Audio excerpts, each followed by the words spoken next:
بسم الله الرحمن الرحیم د خبرونو سرټکی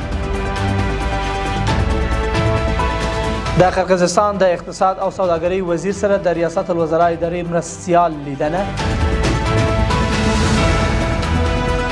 په افغانستان دننه د درملو د تولید په برخه کې د هندي پانګوالو لیوالتیا او د نایجیریا د پلاتو ایالت په یوه کاني سیمه کې د وسلوالو برید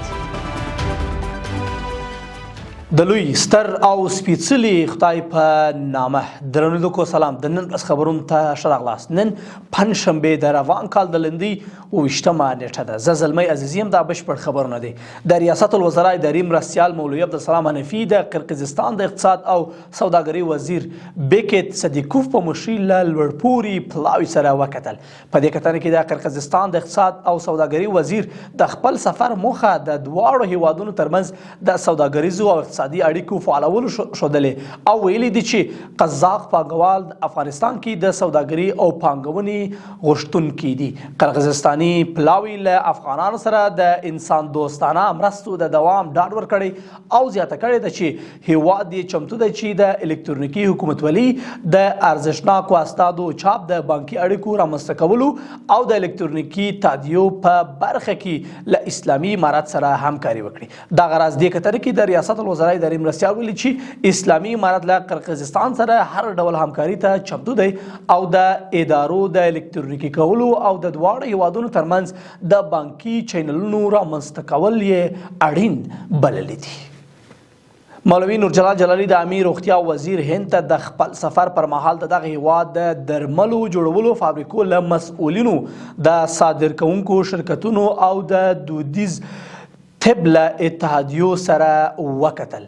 د عامې روغتیا وزارت وایي چې په دې کتنه کې افغانستان ته د معیاري درملو د وارداتو د بیو او کیفیت د ځانګړې پاملرنې په افغانستان کې د پانګونې او یو شمېر نورو موضوعاتو په اړه خبرې اترې وشوې.